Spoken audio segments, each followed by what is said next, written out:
Hey guys, I am just going to do a quick overview of my new Instant Pot Max. I wanted the two fancy features, so that's what I received for a Christmas gift this year, and I kept the old steamer basket. I just wanted to show you real quick that it comes with.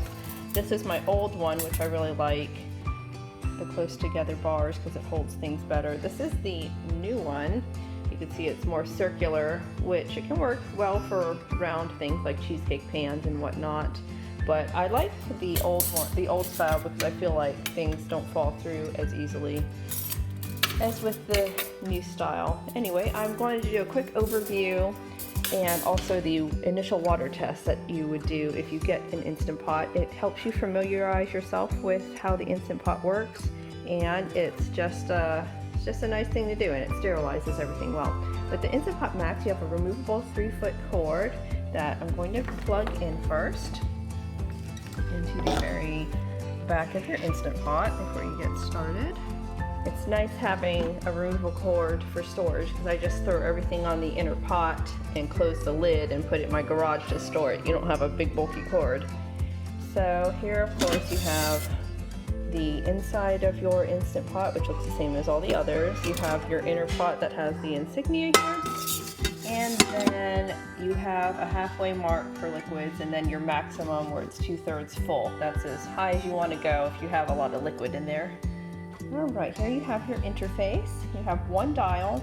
Everything else is touch activated, so the dial will change your numbers if you want to set your clock or change the amount of time or pressure. You just use that one dial. You have obviously start, cancel. Starting here at the top, you have a lock mode. If you have little kids and you don't want them to play with your settings, you can hit that and lock it.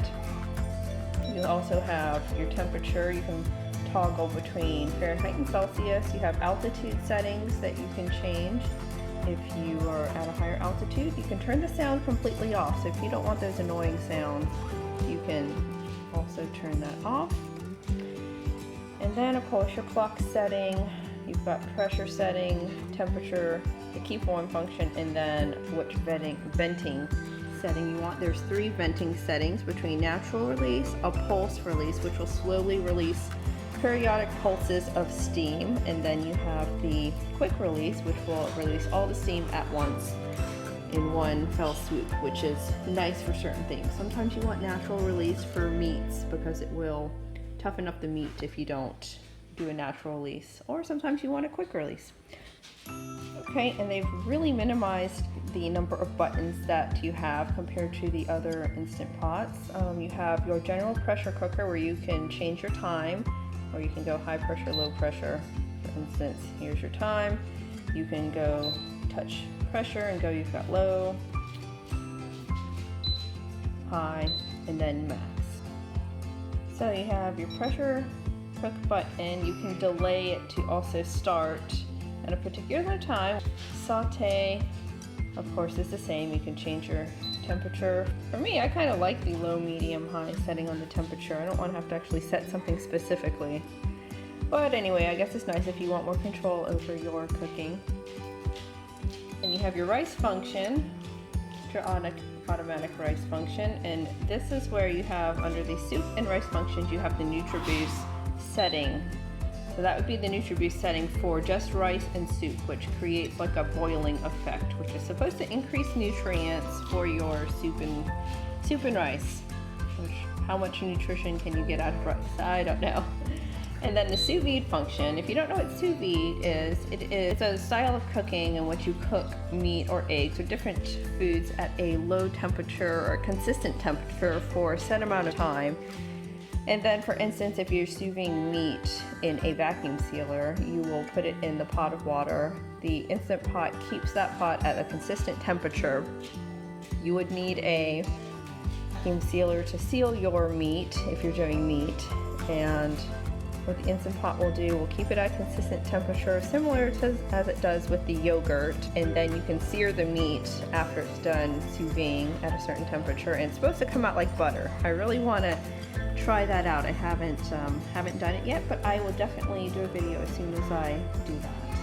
And of course, the screen times out after about 5 seconds, which is kind of annoying. I'm sure I could probably change that. You have your slow cook function. soup and broth canning, which this is a 15 psi unit, the highest that they have made so far. So you're supposed to be able to pressure can certain things, and I would like to try that out. And then your yogurt function. So that is that. I'll cancel this out. One thing I want to mention, this is the lid. It looks similar to the original lids, except it's got a different, let's see, the little cup here. The ring looks the same. One thing we have is a cover over the vent valve. You've got the valve pin right here. It is down in the low position, which means there's no pressure. It will pop up to the highest position when it's under pressure, and that means don't open your pressure cooker. So I was going to mention about this. If you give it a counterclockwise turn, you can remove that cup for cleaning, which you should do every time. And then, as you can see, this is the same as the other pressure cookers, Instant Pots that I have had. You can remove this. One thing, if your pressure cooker isn't coming up to pressure, take this valve cover off and this off, and it might be loose. It just pulls right off. What you're going to do is just pop it back on there. You want to make sure it's seated well. It's going to jiggle and joggle and be loose while it's coming up to pressure, and that's completely normal, but you want to make sure it's all the way down fitted in there. Otherwise, your machine may not be coming up to pressure and releasing some steam, and you're wondering why. That's why. Go ahead and check that out. Make sure you put this back on. It just places on there, and then it'll lock into place by giving it a little turn. It's a little bit finicky. You gotta get it right in the right place and then turn it clockwise. Okay, for the water test, you need 3 cups of water and your Instant Pot. Just dump your water in there, 3 whole cups, and this will help sterilize and get you familiar with the normal sounds and functions of your Instant Pot. Put the lid on. You start in put the big knob in that big notch there on the left-hand side. It takes me a little bit of getting used to. It's gonna make a happy little sound, and then to lock it, you just give it a turn to the end. Okay, so now I'm gonna go pressure cook. Touch your button, and we're gonna do for 15 minutes, max pressure. And you want the venting to be, that's the pulse release, and now we want this on quick release. So everything else is set. Looks good. So now all I'm going to do is hit my start button. Now stay on the on function. I have to get used to the touchscreen until it comes up to pressure. And you can see here, it's got the 3 full preheat dots, and it will count up to how much it comes to pressure, and your temperature will also increase. I was also going to mention, with the older models, you had to make sure that your steam valve was closed and sealed before you put your lid on. On this one, everything is automatic. By choosing the venting option, it will automatically do that for you. So that's a nice upgrade that they didn't have before. So I do like that. Coming up to pressure, it's going to release short bursts of steam here. It has taken exactly 10 minutes to come up to pressure, and you can see as it increases in pressure, a little bit of steam is going to be released and look like that, and that's completely normal. Again, don't put it underneath a countertop or light that you want steamed. You can also use this outside. I've done that before if the thought of releasing pressure like that might frighten you. You can always use this outside. I've done that, and it works fine outside as well. It's got 1 minute left. It's on the last little blip of the cooking time, and it has a constant little humidifier of steam here. So it gives you a warning burst before it releases all the pressure.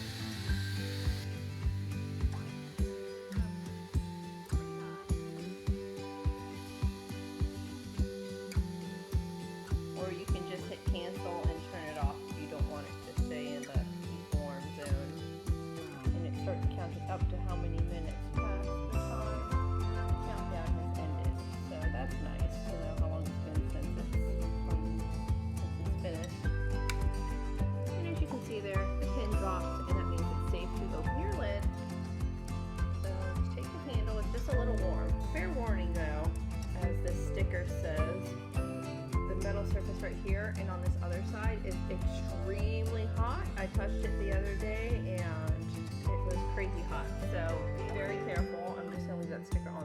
touch that part. The handle is fine, the side is fine, it's just slightly warm, but this center part is very, very hot. Okay, anyways, you can turn it. And the groove in the side of the handle here, you just can put your lid on there and it acts as a lid holder, which is nice. You never know when to put that lid on the pot after it's done. So I dumped the hot water back in just to show you that it's lost just a very little tiny bit of water, barely enough to say anything about. So the amount of liquid you put in there is going to pretty much stay.